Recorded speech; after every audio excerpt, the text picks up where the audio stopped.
मुबारक दिन पे आपको याद करना पड़ा। पहले तो ईद की बहुत बहुत बधाई तमाम जम्मू कश्मीर के लोगों को और हमारे मुस्लिम भाई बहनों को। आज एक गंभीर मसले पे हमने आपको याद किया है। देश में जासूसी हो रही है और जासूसी भी एक विदेशी कंपनी इजराइल स्पाईवेयर पेगासस के माध्यम से देश में विपक्ष के नेता, संवैधानिक पदों पे बैठे हुए हमारे बहुत इम्पोर्टेंट जो फंक्शनरीज हैं, बड़े बड़े पत्रकार, मीडिया ऑर्गेनाइजेशंस, लॉयर्स, यहाँ तक कि खुद के कैबिनेट के मंत्री बीजेपी सरकार के केंद्र में, सोशल एक्टिविस्ट्स, कई न्यायाधीश, मुख्य चुनाव अधिकारी उस वक्त के आयुक्त और ऐसे कई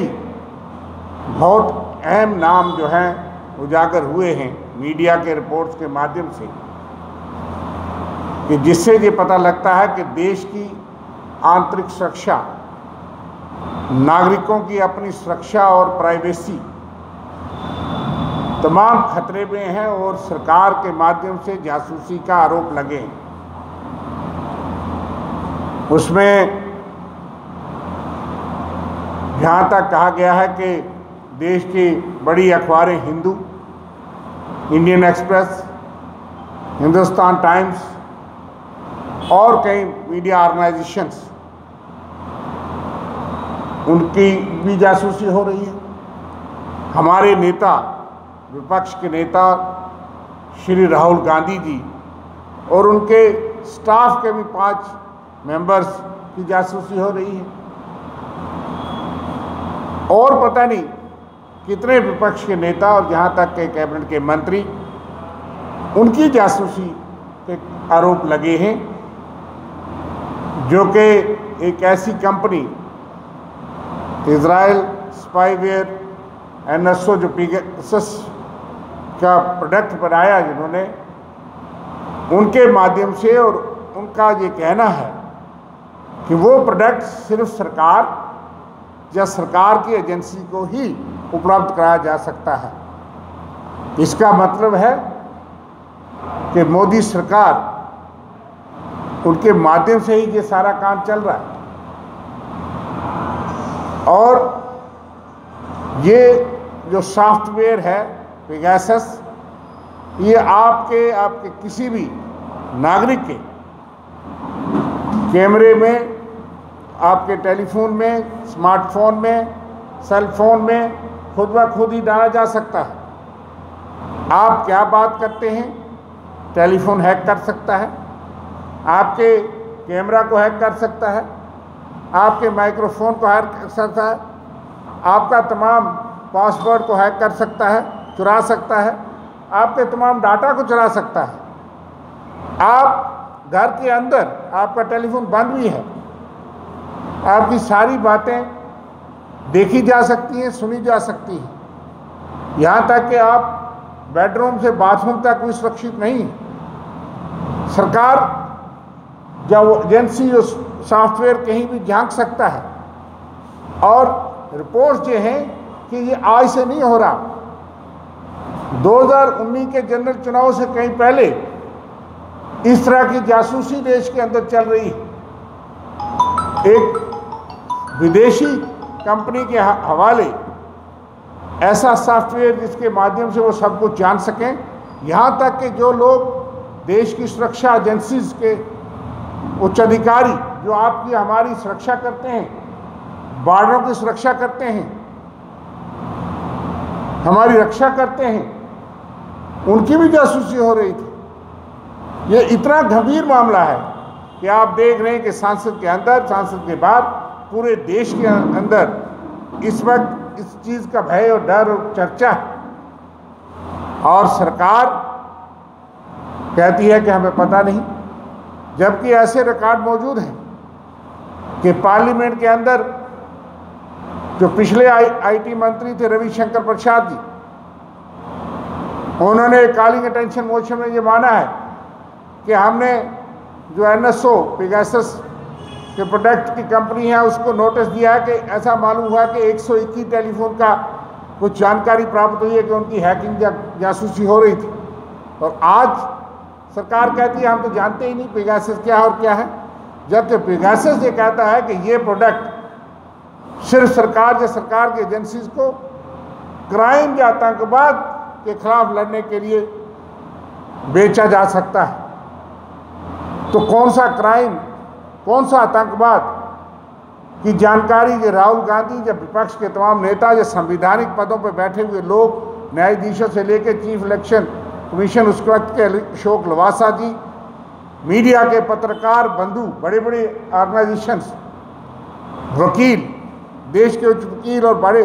कितने लोग और होंगे, उनमें से क्या आतंकवाद और कौन सी जासूसी जो है वो कराई जा रही थी। इसलिए ये इतना गंभीर मामला है कि जिस पे पूरा देश जो है वो उठ खड़ा हुआ है। और इसमें पहली तो बात यह है कि देश की आंतरिक सुरक्षा की जो जिम्मेवारी है इस देश के गृह मंत्री अमित शाह जी के, उनकी क्या भूमिका है, उनकी इजाज़त के बिना ये कैसे हो सकता है। देश के प्रधानमंत्री जी की क्या भूमिका है, कब ये सॉफ्टवेयर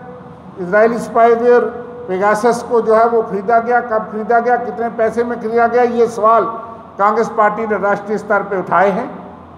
और ये मांग की है कि उच्च स्तरीय सुप्रीम कोर्ट मॉनिटर्ड जांच हो, इस तमाम मामले की तथ्य सामने आए और वो तमाम चीज़ें जो देश की आंतरिक सुरक्षा, इस देश की सुरक्षा, सिक्योरिटी और देश की आज़ादी नागरिकों की, उस पर जो झांका जा रहा है और सुरक्षा के साथ जो खिलवाड़ हो रहा है उसकी उच्च स्तरीय जांच हो। और उसके लिए देश के गृह मंत्री जी का इस्तीफा लेना चाहिए। ये आज़ादी के इतिहास में इतना गंभीर आरोप है कि सरकार अपने लोगों के, अपनी मंत्रियों तक, तमाम विपक्ष और किसी भी नागरिक की अपनी मर्जी से जासूसी कर सकती है। बहू बेटियों की, किसी की भी जासूसी हो सकती है। ऐसी कंपनी को कैसे यहाँ पे जो है वो जासूसी का इजाज़त मिली और किसने खरीदी, कब खरीदी, कितने लोग उसके घेरे में, इसकी उच्च स्तरीय जांच हो। इस चीज़ की ज़ोरदार मांग कांग्रेस पार्टी पूरे देश भर में कर रही है, तमाम विपक्ष और बाकी लोग भी कर रहे हैं। संसद से सड़कों तक इस मामले को उठाया जाएगा क्योंकि ये मामला बहुत ही गंभीर है। देश की सुरक्षा, देश की आज़ादी, देश की नागरिकों की आज़ादी, प्राइवेसी, उस पे ऊपर एक सबसे बड़ा प्रहार और हमला है। इसलिए इसकी मांग को लेके हम सब आपके सामने, मेरे साथ हमारे वरिष्ठ नेता रमन भल्ला जी, ठाकुर बलवान सिंह जी जो महासचिव हैं, बहुत पुराने नेता हमारे डॉक्टर मनमोहन सिंह जी, हम कांग्रेस पार्टी के इस मंच से, इस माध्यम से ये मांग करते हैं कि इसकी उच्च स्तरीय, मान लिया उच्चतम न्यायालय के माध्यम से जो है वो पूरी जांच हो। देश की सुरक्षा की बात है, सुरक्षा एजेंसी, संवैधानिक पदों पे न्यायाधीशों से पत्रकार, मीडिया की इंडिपेंडेंस और प्राइवेसी की बात है, आज़ादी की बात है। और सरकार के बगैर जब वो सॉफ्टवेयर किसी को मिल नहीं सकता तो किसकी परमिशन और किसके इशारे और किसने कितने पैसे से वो खरीदा। उस देश में ये जासूसी पिछले कई सालों से जैसे आरोप हैं वो करवाई जा रही है, ये बहुत ही गंभीर मामला है। इसलिए कल इस पे हम जम्मू में राजभवन की तरफ कूच भी करेंगे और ये इस मांग को लेके कि उच्च स्तरीय जांच हो, जो कि कांग्रेस पार्टी और बाकी विपक्ष ने पूरे देश भर में उठाया है, और देश के गृह मंत्री इसकी जिम्मेदारी लेते हुए जांच तक इस पद से इस्तीफा दें या उनका इस्तीफ़ा लिया जाए और पूरी चीज़ें देश के साथ साझा किया जाए कि किस तरीके से ये हमारी आंतरिक सुरक्षा और आम आदमी की, आम नागरिक और इम्पॉर्टेंट पदों पर बैठे हुए लोगों की सुरक्षा और प्राइवेसी पे हमला कैसे मोदी सरकार जो है उसके दौरान जो हो रहा है, इसका गंभीर नोटिस लेते हुए पूरी देश की जनता से हम ये अपील करते हैं कि वो जागरूक हों और इस बात के लिए उठ खड़े हों कि सरकार अपने और तमाम लोगों की, नागरिकों की इस तरह से जासूसी करवा के इस देश की सुरक्षा को खतरे में डाल रही है। और ये बहुत ही गंभीर इतिहास में एक जो है वो घटना है जिसकी उच्च स्तरीय जांच के बगैर